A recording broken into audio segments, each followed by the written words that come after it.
आजकल पति पत्नी के बीच में तलाक बढ़ता जा रहा है। ऐसे बहुत से कारण हैं जहां महिलाओं पर प्रेशर बहुत अधिक होता है और पुरुष उसकी सपोर्ट करने के बजाय उन चीजों को न समझ करके आलोचना करता है कि स्त्री को आर्थिक अधिकार इसी कारण से मिला क्योंकि वो स्वतंत्र हुई, क्योंकि उसकी अपनी एक इंडिपेंडेंट इनकम भी थी। संयुक्त परिवार अब नहीं रहे तो रिश्तों को कैसे संभाला जाए? हमारे संयुक्त परिवार नहीं रहे तो सबसे बड़ी चीज ये है, रिश्तों को संभालने के लिए आपसी समझ बढ़ाएं। ये रेलेवेंट ज्ञान जरूर सीखना चाहिए कि बच्चे को एक हद के बाद पैम्पर ना करें, उसमें शुरू से ही डिसिप्लिन की आदत डालें। नमस्कार, D5 चैनल हिंदी देख रहे दर्शकों का मैं वंदना स्वागत करती हूँ। आज एक बार फिर हम जुड़े हुए हैं हैप्पीनेस गुरु PK खुराना जी से। खुराना जी, आपका बहुत बहुत स्वागत है हमारे इस प्रोग्राम में। नमस्कार वंदना जी, और आपका बहुत धन्यवाद इस इंट्रोडक्शन के लिए और बहुत बहुत शुक्रिया D5 हिंदी चैनल के दर्शकों का, जिनके प्रेम की वजह से हम हमेशा उनके साथ जुड़ते हैं और एक दूसरे से कुछ न कुछ सीखते हैं। धन्यवाद। खुराना जी, आजकल पति पत्नी को गृहस्थी के दो पहिए तो पुराने जमाने से कहते आ रहे हैं, लेकिन आजकल ऐसा हो रहा है कि उनके बीच में तलाक बढ़ता जा रहा है। ये आम देखने को मिल रहा है, तो इसमें आपकी क्या राय है? जी, आपने गृहस्थी से संबंधित और परिवार से संबंधित एक बहुत महत्वपूर्ण सवाल पूछा है। मुझे बहुत खुशी है कि मुझे ऐसे गंभीर और रेलेवेंट सवाल का आंसर देने का अवसर मिल रहा है। मैं ये कहना चाहूंगा, देखिए स्थितियां बदली हैं। जहां पहले सिर्फ ये होता था कि पुरुष कमाई करता था और स्त्री घर संभालती थी, अब स्त्री कंधे से कंधा मिला करके चल रही है। वो घर भी संभाल रही है, वो नौकरी भी कर रही है, बिजनेस भी कर रही है, एंटरप्रेन्योर भी है और समाज सेवा भी कर रही है, पॉलिटिक्स में भी है। यानी जीवन के हर क्षेत्र में स्त्री ने अपने कदम बढ़ाए हैं और अपनी सफलता साबित की है। एक तरफ तो ये अचीवमेंट है, बहुत अच्छी बात है कि स्त्री को आर्थिक अधिकार इसी कारण से मिला क्योंकि वो स्वतंत्र हुई, क्योंकि उसकी अपनी एक इंडिपेंडेंट इनकम भी थी। लेकिन इसका एक साइड इफेक्ट रहा, और साइड इफेक्ट ये है कि बहुत बार कुछ परिवारों में इस कारण से एरोगेंस आ गई कि स्त्री चूंकि इंडिपेंडेंट हुई तो उसमें सहनशीलता कम हुई। पुरुष स्त्री की जरूरतों को नहीं समझ पाता, क्योंकि हमारे देश में वैसी कोई एजुकेशन नहीं है जहां हम ये बताएं कि किस किस हालात में स्त्री के मूड स्विंग्स होते हैं। वो चाहे मेनोपॉज के कारण हो सकता है, चाहे वो प्रेगनेंसी के कारण हो सकता है, चाहे वो ऑफिस के तनाव के कारण हो सकता है, बच्चों के कारण हो सकता है। तो ऐसे बहुत से कारण हैं जहां महिलाओं पर प्रेशर बहुत अधिक होता है और पुरुष उसकी सपोर्ट करने के बजाय उन चीजों को न समझ करके आलोचना करता है। तो दोनों में समझ की कमी है। एक तरीके से बेसिक ये, जब संयुक्त परिवार होते थे तब फायदा ये था कि ऐसी बहुत सी जिम्मेदारियों को बड़े बुजुर्ग संभाल लेते। अब एक तो संयुक्त परिवार नहीं रहे क्योंकि जॉब पता नहीं कहाँ मिलना है, परिवार कहीं और है, बच्चे को जॉब कहीं और मिल गया। तो ये कारण हुआ है जिसके कारण तलाक बढ़ रहे हैं। और हम ये तो बदल नहीं सकते कि नौकरी सिर्फ अपने मनपसंद की जगह पर ही मिले या नौकरी उस तरह की मिले जो हम चाहते हैं। बहुत बार ऐसी सिचुएशंस, चॉइसेस के कारण चॉइसेस पॉसिबल नहीं है। तो इन स्थितियों के अनुसार अपने आप को न ढाल पाने की सिचुएशन में तलाक होता है, नाराजगियां होती हैं। और अगर नाराजगियां होती हैं, मन मुटाव हो जाते हैं, मन मुटाव होते हैं तो आपस में बोलना चालना बंद कर देते हैं या एक दूसरे का अपमान शुरू कर देते हैं, एक दूसरे को बर्दाश्त करना बंद कर देते हैं और अल्टीमेटली तलाक की सिचुएशन हो जाती है। ये आपने बहुत सही सवाल पूछा और उसके कारण यही। संयुक्त परिवार अब नहीं रहे तो रिश्तों को कैसे संभाला जाए? जी, ये भी वाकई हालांकि पहले सवाल से जुड़ा हुआ सवाल है पर बड़ा महत्वपूर्ण है इस लिहाज से कि वाकई अब संयुक्त परिवार नहीं रहे। जैसा कि अभी हम बात कर रहे थे कि बच्चे को जॉब कहाँ मिलेगा ये कहना मुश्किल है, बच्चे को स्टडी के लिए शहर से बाहर जाना पड़ेगा, वो आज की पारिवारिक स्थिति है। तो उस हालात में जब हमारे संयुक्त परिवार नहीं रहे तो सबसे बड़ी चीज ये है, रिश्तों को संभालने के लिए आपसी समझ बढ़ाएं। अब देखिए, इसमें बड़ा सीधा सा पॉइंट है। एक तरफ तो ये है कि बच्चा बड़ा हो गया, वो मान लीजिए बाइक की मांग कर रहा है, घर में बजट नहीं है, तो स्त्री अपनी नई साड़ी खरीदने के बजाय वो पैसे जमा करती है कि बच्चे की जरूरतें पूरी कर सके। तो उसी तरीके से ये भी है कि पुरुष भी अपना नया जूता नहीं खरीदता। कई बार हम इन चीजों को, इन सेक्रीफाइसेस को जो माँ और बाप संयुक्त रूप से करते हैं, उसको हम पूरी तरह से नहीं, पूरी पिक्चर नहीं देख पाते।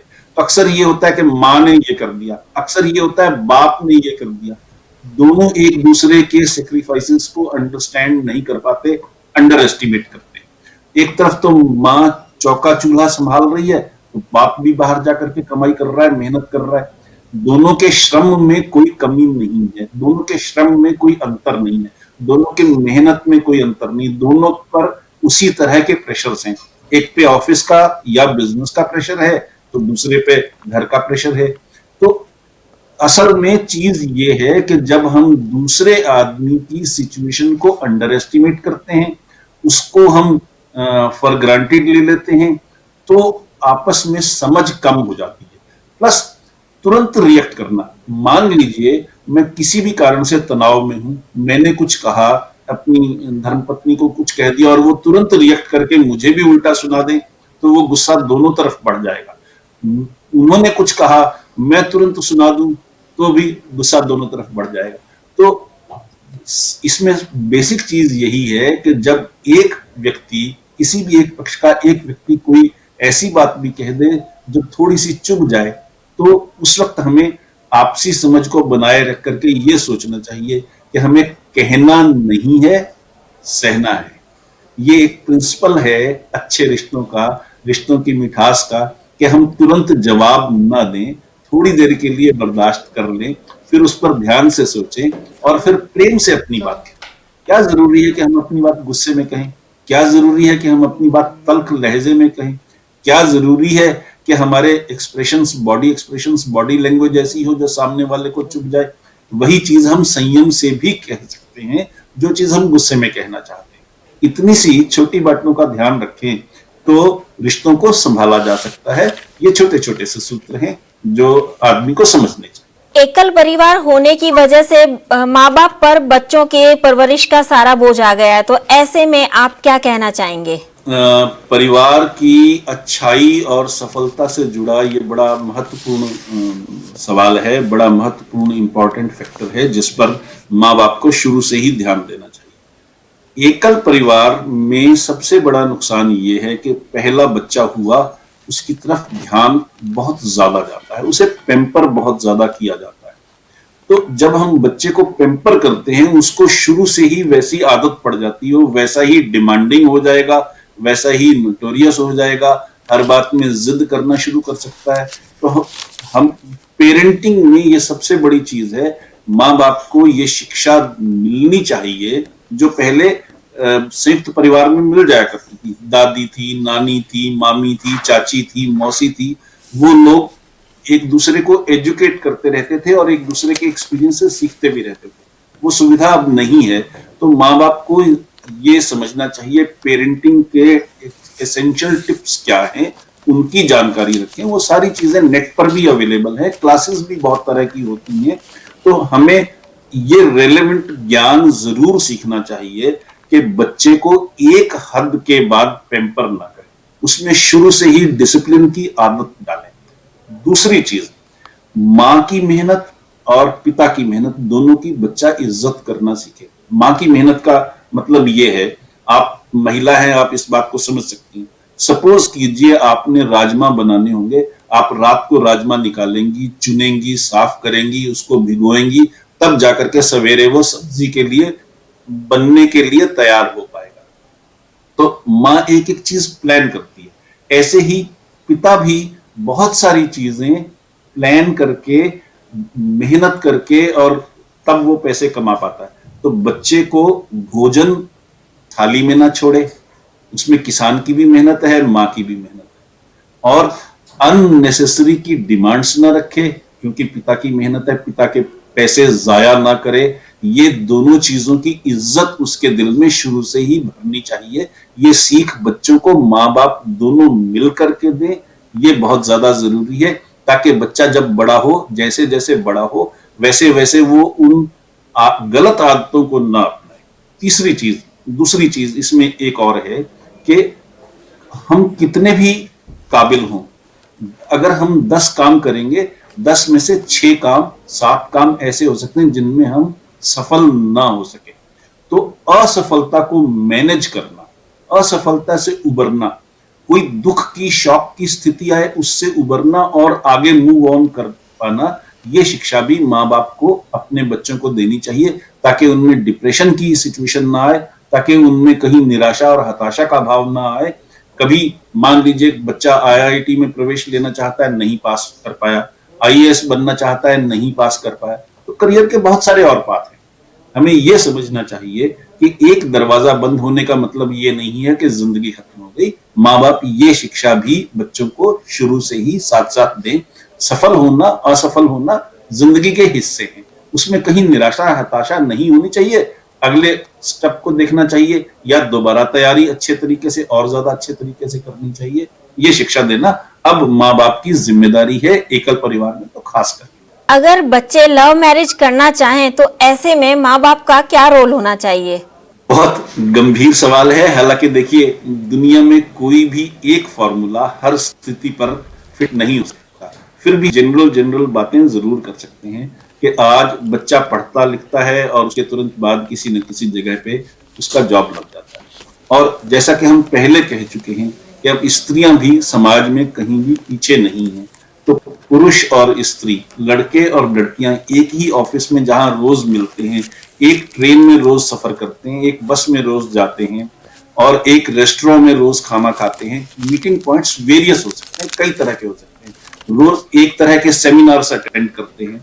तो मीटिंग पॉइंट्स इतने ज्यादा हैं जहां लड़के और लड़कियां आपस में मिल करके एक दूसरे के आमने सामने होते हैं। तो ऐसी स्थितियां जरूर हो सकती हैं जहां बच्चे एक दूसरे को पसंद करना शुरू करते हैं। अब माँ बाप की सिचुएशन ये होनी चाहिए, जनरली स्पीकिंग इसको मैं कहना चाहूंगा, हर केस में तो फिर कोई चीज नहीं हो सकती जैसा मैंने पहले कहा, पर जनरली स्पीकिंग ये होनी चाहिए कि माँ बाप भी अगर ढूंढेंगे तो कोई लड़की ही ढूंढेंगे, लड़के के लिए लड़की ढूंढेंगे, लड़की के लिए लड़का ढूंढेंगे। और अगर उन्होंने किसी को पसंद कर लिया तो माँ बाप को रोड़ा बनने के बजाय ये देखना चाहिए कि उनकी पसंद में वो हेल्प कैसे कर सकते हैं, वो सहायक कैसे हो सकते हैं, वो एक दूसरे को समझने में उनकी सहायता कैसे कर सकते हैं, ताकि अगर रिश्ता जुड़ जाए तो वो लॉन्ग लास्टिंग रिलेशनशिप बन सके। ये माँ बाप का रोल होना चाहिए, जो आदर्श रोल है, जो आइडियल रोल है, कि हम बच्चों के रास्ते में रोड़ा बनने के बजाय या तो हम उनको एजुकेट कर सकें कि आप इस रिश्ते को शादी से पहले अच्छी तरह से परख सको, या हमें ये देखना चाहिए कि दोनों तरफ के माँ बाप आपस में मिलकर के उनका साथ जोड़ने में, उनकी गांठ बांधने में, गठबंधन में किस तरीके से सहायक हो सकते हैं। क्योंकि जैसा मैंने पहले कहा कि अगर हम, मेरी बच्ची होगी उसके लिए मैं कोई लड़का ढूंढूंगा, कोई देवता तो आने से रहा, और बच्चा होगा तो उसके लिए कोई लड़की ढूंढूंगा, परी तो आने से रही।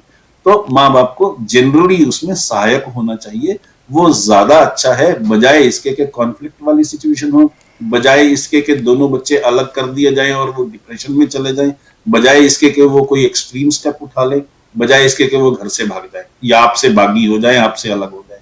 तो बेहतर है कि माँ बाप ऐसा एटीट्यूड अपनाएं जो जिसमें कंपैटिबिलिटी बनी रहे।